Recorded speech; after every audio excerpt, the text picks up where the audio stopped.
Agradeço à banda de música do Batalhão de Polícia do Exército de Brasília, em nome do subtenente Dutra, pela primorosa execução dos hinos nacional de Pernambuco e do Estado de Sergipe. Convido a todos a assistir ao vídeo institucional. Palavra. Palavra que fica. Memória. Palavra escrita. Informação. A minha palavra, compromisso. Palavra dos outros, opinião. Palavra sagrada, verdade. Palavra compartilhada, textão. Palavra impressa, jornal. Palavra na tela, televisão. Palavras soltas, liberdade. Palavras ao vento, decepção. Palavra sotaque, oxente. Palavra de ordem, manifestação. Meia palavra, basta. Palavra em falta, união. Palavra orgulho, Pernambuco. 100 palavras. Gratidão. Em 100 anos de JC, imprimimos, falamos, exibimos, compartilhamos mais de 12 bilhões de palavras para informar, divertir, explicar, opinar. Mas aqui, a principal palavra é a sua, porque o JC surgiu para ser a voz de todos os pernambucanos. No jornal, no rádio, na TV, na internet. Fale, opine, comente, pergunte, discorde, denuncie, manifeste-se. Estaremos sempre aqui para ouvir a sua palavra. 100 anos de JC. Pernambuco com a palavra.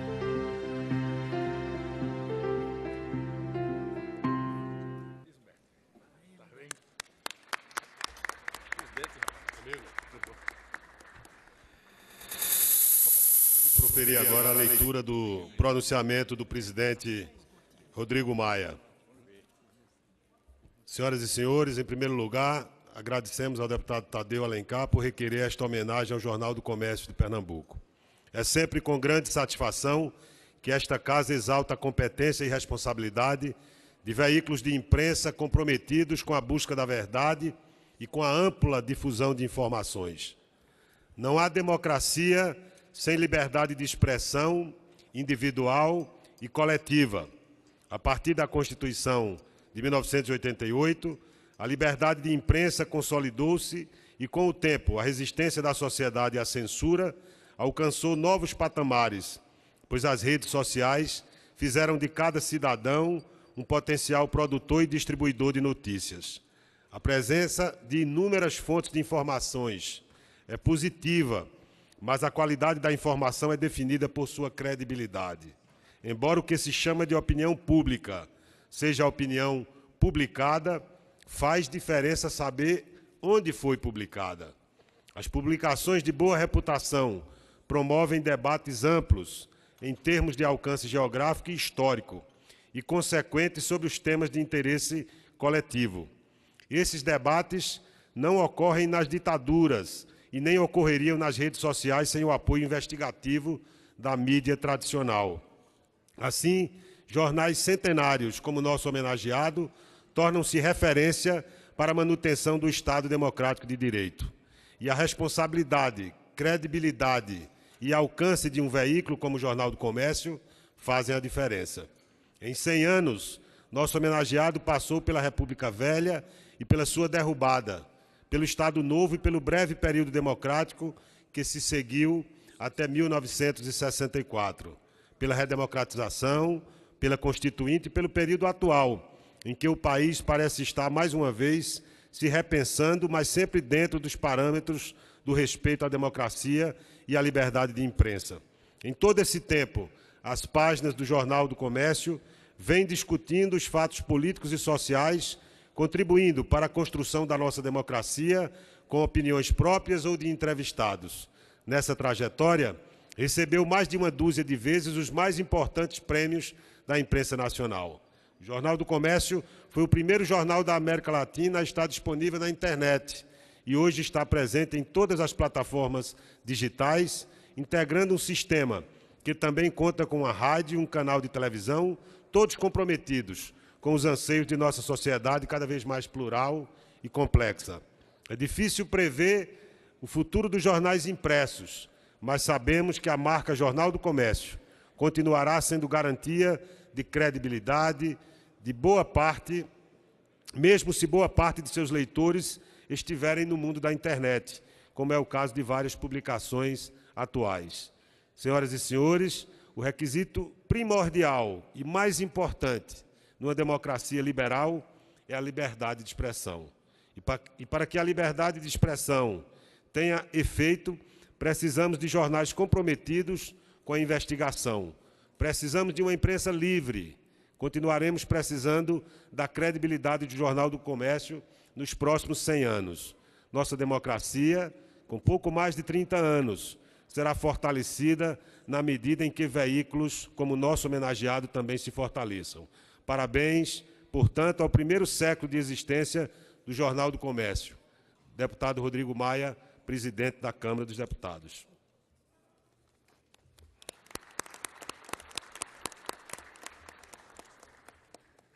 Eu peço licença aos senhores para ler também o meu pronunciamento.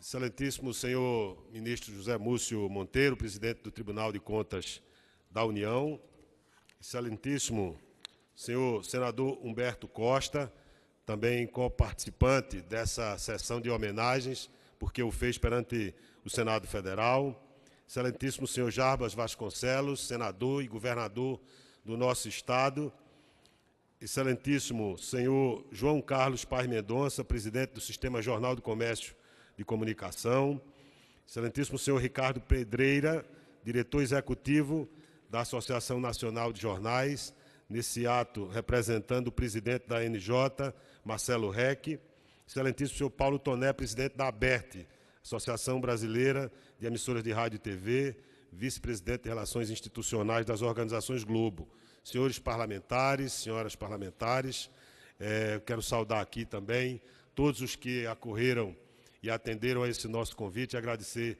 as presenças que serão referenciadas ao longo da solenidade.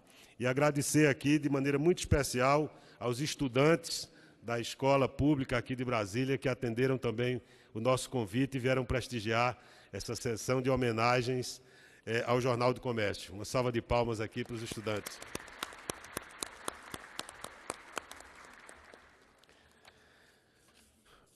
O meu olhar de quase estrangeiro com relação a Pernambuco deu-me uma vantagem relativa sobre os da terra. É que a beleza, quando cotidiana, perde aos olhos acostumados parte do seu esplendor. É natural. Basta pensar a sensação de alguma paisagem, ou imagem, ou cidade, quando a vemos pela primeira vez, e a sensação que nos causam por força da repetição quando voltamos a vê-las. Claro, esta sensação inefável é tão somente aparente, um jogo de enganos que com alguma destreza pode ser vencido. Afinal, o Recife será sempre o Recife, a primeira e a última vez, onde começa o mundo, parafraseando o artista pernambucano Cícero Dias. Mas às vezes somos desatentos com o que está ao nosso lado. Digo isto para falar de como me marcou a primeira vez que vi a silhueta flutuante da noiva da Revolução e tudo quanto compõe essa província rebelde, Pernambuco. Recife e Olinda, gemas da nacionalidade, há 500 anos banham os penhascos de nossas inquietações, varrendo os séculos com a coragem de homens e mulheres irredentos, sequiosos de liberdade, em que a insurgência é nutriente que se transmite pelo cordão umbilical. É uma virtude congênita o espírito libertário de Pernambuco, e sua delgada geografia é o retrato mais acabado desse espírito indomável. Escola de lutas passou pelas veias do Jornal do Comércio, em 100 anos de história. Completar um século de nascimento exige de todos ao redor a reverência devida aos que envelhecem com a lucidez da consciência, no caso do seu papel de prover informação de qualidade, cidadania e de reverberar a pluralidade de pensamento e a liberdade de expressão, pilares da democracia. A história do Jornal do Comércio, como a de Pernambuco, misturado com ela, é também uma crônica da rebeldia, do se refazer em meio às crises, do se renovar quando a chama bruxuleia hesitante diante do sopro que ameaça extinguir a luz ou da força que acha que tudo pode. É uma história de superação, de renascimento, de resiliência, de bravura, de fé no futuro. Vale uma breve retrospectiva.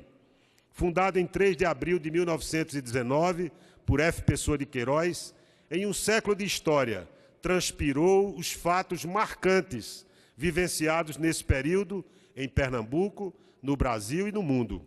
A sua primeira capa trazia como destaque as eleições presidenciais naquele ano no Brasil.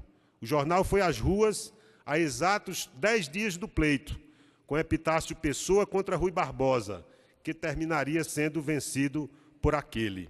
Era a Águia de Versalhes contra a Águia de Haia.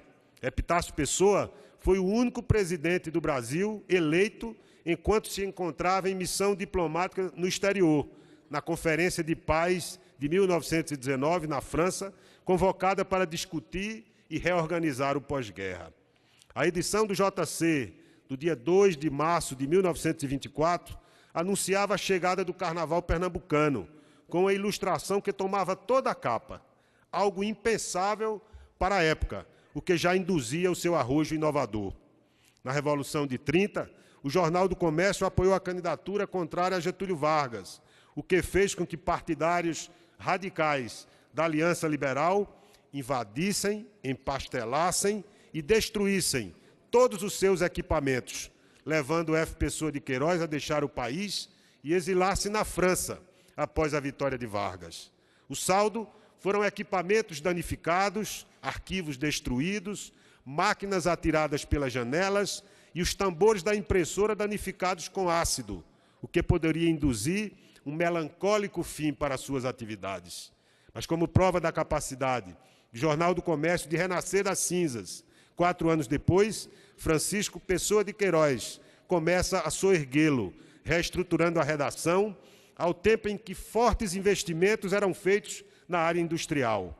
Em 30 de setembro de 1934, volta a circular, continuando a ser modernizado, mercê do espírito pioneiro do seu proprietário e condutor. O Jornal do Comércio promove ampla cobertura da Segunda Guerra Mundial, com farto noticiário de agências internacionais e com a edição memorável que anunciava a vitória dos aliados. Nos anos 50, promove importantes mudanças gráficas, consideradas revolucionárias para a época, adquirindo impressora importada da Alemanha, sendo a primeira do Nordeste a permitir a impressão de fotos coloridas, passando a exercer, a partir dali, a liderança estadual e regional como o jornal de maior circulação do Nordeste. Com a ditadura instalada a partir de 64, o Brasil viveria um período sombrio de sua história, o que, na medida em que a censura o permitiu, foi devidamente registrado pelo Jornal do Comércio. No dia 1º de abril de 1964, o jornal trazia a seguinte manchete: Minas Gerais em armas contra Goulart, segundo o Exército já aderiu. Naquele mesmo dia, o governador de Pernambuco, Miguel Arraes, era deposto, exilando-se posteriormente na Argélia, uma vez que se recusara a negociar com os militares o mandato popular que lhe fora conferido pelos pernambucanos. No Recife, aconteceu um dos mais emblemáticos episódios da ditadura militar no Brasil. No dia 25 de julho de 1966, uma bomba explodiu em pleno saguão do aeroporto dos Guararapes, no dia em que o então candidato à presidência, general Arthur Costa e Silva, faria uma visita à cidade. Aspas, 2 mortos e 14 feridos, o saldo do terrorismo. Fecha aspas. Foi a manchete no dia seguinte. No atentado, morreram o almirante da reserva, Nelson Gomes Fernandes, e o jornalista Edson Regis de Carvalho. Quase 30 anos depois, em 1995, uma reportagem do Jornal do Comércio, do JC, como carinhosamente passou a ser chamado, trouxe à tona provas da inocência dos engenheiros Ricardo Zaratini e Adinaldo Miranda. A reportagem recebeu o Prêmio ESSO Regional. Em 2013, Zaratini e Miranda foram inocentados. Os fatos apresentados 18 anos antes pelo JC são considerados um divisor de águas para o desfecho do episódio. Em maio de 1968, o regime militar iniciava seu período mais cruento, com a promulgação do AI-5, com a manchete: Costa e Silva edita ato e ordena recesso do Congresso. No dia 14 de dezembro de 1968, o JC trazia em sua capa a íntegra do AI-5. A chegada do Homem à Lua foi anunciada pelo JC. Homem na Lua, a realidade de um sonho. Nos anos 70, por injunções várias, não apenas do JC, mas todo o sistema de comunicação criado por F. Pessoa de Queiroz, compreendendo na época 5 emissoras de rádio e uma televisão, começou a viver um processo de crise que, mais uma vez, quase representou o seu desaparecimento. A empresa sofreu 2 intervenções judiciais, foi negociada 2 vezes a proprietários diferentes, sem que se conseguisse reconquistar a liderança. Em 16 de setembro de 1979, Miguel Arraes voltava do exílio e o JC registrava o retorno do exílio do maior líder popular da história recente do Brasil. Arraes seria eleito para mais 2 mandatos como governador, de 87 a 90 e de 95 a 98. A primeira e única visita de um Papa ao Recife também foi destacada pelo JC. Papa no Recife pede justiça para camponeses. Era a manchete do dia 8 de julho de 1980, no dia seguinte à homilia feita pelo Papa João Paulo II. Em 1984, o regime militar estava decadente e a movimentação por eleições livres atingiu o ápice com o comício pela direta já, na Praça da Sé, em São Paulo, assim noticiado na capa do JC. Eleição direta reúne 200 mil pessoas. Morte de Tancredo Neves, presidente eleito, rende ensejo à posse de José Sarney na presidência da República. Tudo nas páginas do JC. Em 1987, o processo de lenta agonia da empresa levou os funcionários a entrarem em greve geral, tirando o jornal de circulação por mais de 30 dias, com a ocupação de prédios pelos funcionários. Foi neste clima que um grupo de empresários, entre os quais o atual presidente do sistema, João Carlos Paes Mendonça, também presidente do Grupo Bom Preço, adquiriu o controle da empresa, controle esse que se concentrou depois na mão de um único dono, o próprio João Carlos Paes Mendonça, com seu conhecido espírito empreendedor, aurido remotamente na experiência dos pequenos negócios da família, na Serra do Machado, em Ribeirópolis, Sergipe. O jornal entrava, então, em uma nova e decisiva fase. A empresa foi, aos poucos, saneada. Os investimentos priorizaram a área industrial e a montagem de uma nova redação, com a contratação de profissionais experientes e novos talentos, recém-saídos das universidades. A partir daí, 3 personagens são determinantes: Eduardo Lemos, Ivanildo Sampaio e Sérgio Mouri Fernandes. Aos poucos, o jornal readquiriu sua credibilidade. Primeiro passo para que reconquistasse a liderança de circulação que hoje ocupa e que o coloca entre os 16 maiores jornais brasileiros. É inegável o engenho criativo e a força empreendedora de João Carlos Paes Mendonça, líder de um dos principais grupos econômicos do país, que, junto com a equipe de técnicos competentes e qualificados, pilota esse vibrante grupo de comunicação que é o Sistema Jornal do Comércio, de que o centenário homenageado é o seu principal vetor de larga credibilidade na sociedade pernambucana. Por isso, em sua pessoa, caro amigo João Carlos, saúdo a todos os integrantes desse verdadeiro patrimônio pernambucano. Continuo, em vigor a Carta da Liberdade. Foi assim, no dia 6 de outubro de 1988, que o JC noticiou a promulgação da 8ª Constituição Brasileira aqui nesse plenário Ulisses Guimarães, que punha termo ao período militar. No dia 10 de novembro, o Muro de Berlim começou a ruir. Em sua capa, o JC ilustrou: Muro da Vergonha, agora o caminho da liberdade. Em 1989, o ex-governador de Alagoas, Fernando Collor de Mello, derrotou Luiz Inácio da Silva e foi o primeiro presidente eleito pelo voto popular depois do regime militar. 2 anos, um Fiat Elba e alguns escândalos depois, renunciou ao mandato e deixou a presidência para o vice, Itamar Franco. Aspas, Collor, enfim, deixa o poder. Itamar acena com um novo tempo. Era a manchete do penúltimo dia do ano, 30 de dezembro de 1992. No dia 1º de julho de 1994, o JC anunciava o início da circulação do real, e o fim do cruzeiro como moeda nacional. O JC teve os preços estampados em real, R$ 0,70 e em cruzeiros, 1.925 cruzeiros. Em 2001, o JC ganhou o Prêmio ESSO Regional com a série O Desmonte da Malha Nordeste, de Ângela Belfort e Jamildo Melo, que mostrava o abandono da ferrovia. Foi a primeira vez que um jornal do Nordeste ganharia o Prêmio CNH de Jornalismo Econômico, o principal do país no setor. No século XXI, o JC acompanhou todo o período marcado pela ascensão de Eduardo Campos ao governo do Estado, 2007 a 2014, um período de florescimento econômico no Estado de Pernambuco e de forte expansão dos serviços públicos, até a sua trágica morte no dia 13 de agosto de 2014. O Jornal do Comércio pertence ao Sistema Jornal do Comércio de Comunicação, braço de mídia do Grupo JCPM, do qual fazem parte também a Rádio Jornal, a TV Jornal, o portal NE10 e vários outros meios de comunicação. É o maior periódico de Pernambuco e também um dos maiores do país, e já conquistou, ao longo da sua história, muitos dos principais prêmios nacionais, como o ESSO Regional Nordeste, o Prêmio CNH, Fiat Alice, Vladimir Herzog de Direitos Humanos, Imprensa Embratel, o NISES, sendo recordista absoluto do Prêmio Cristina Tavares, além do Prêmio ESSO Nacional de Fotografia do centenário de Josué do Castro. Recebeu ainda, conferido pela ONU, o Prêmio Desertificação, uma ameaça global.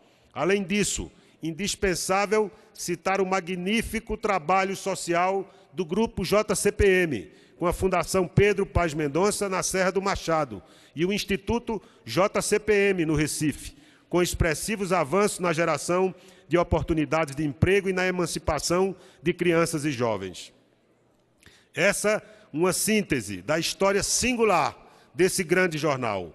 A efeméride do seu centenário ocorre em momento particularmente desafiador da vida brasileira.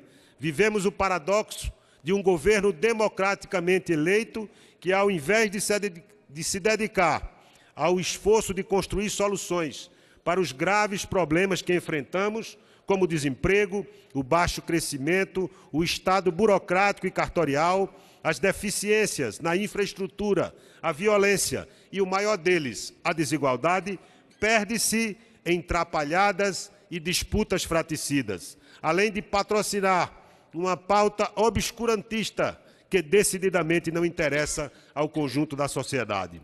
Nada ofende mais ao espírito republicano do que os assuntos de Estado serem tratados como assuntos de família ou dos amigos, principalmente os pseudo-filósofos, sem qualquer moldura institucional. Talvez, como ode aos dias que correm, tenha se verificado recentemente, em distintos aspectos da vida nacional, soluços autoritários, ora do presidente da República, ora do Supremo Tribunal Federal, em choque com a sua própria e farta jurisprudência, em manifesto atentado à liberdade de expressão e de opinião, como quando, por exemplo, a Suprema Corte mandou suspender matéria jornalística, causando uma reação contundente de amplos setores da opinião pública. Daí a importância de uma imprensa livre, subordinada apenas aos limites a que todos nós, servos da Constituição, devemos obediência. É um imperativo de justiça. Portanto, reconhecer-se que o Jornal do Comércio trilhou um caminho secular, afinado com os valores da alma pernambucana, essa insurgência perene, ministro Zé Múcio, essa defesa intransigente dos interesses da nossa terra, senador Humberto Costa, o amor à liberdade que inflamou tantas revoluções, senador Jarbas Vasconcelos, a valorização da sua cultura vigorosa, Paulo Toné, tutano de uma espinha dorsal que só se curva para agradecer, meu caro Ricardo Pedreira. Um solo molhado do sangue dos nossos heróis reclama homens e instituições à altura dessa valorosa tradição, o maior ativo de Pernambuco. Esse é o princípio que nos guia nas tarefas que a vida nos cometeu. Compreender essa delegação que nos é dada pela pernambucanidade é assegurar que o dever, seja qual for a sua natureza, será sempre cumprido com rigor. De certo, quanto ao aniversariante, não há dúvidas de que o fez com sobras. Por isso, meritória a homenagem que a Câmara dos Deputados e o Senado Federal prestam ao Jornal do Comércio por ocasião do seu primeiro centenário. Sim, porque as instituições que cumprem a sua tarefa estão fadadas ao sentido de permanência. Que tenha vida longa, independente e plural o Jornal do Comércio. E bairrista que sou, mesmo sendo cearense, não posso deixar de dizer: viva Pernambuco, imortal, imortal.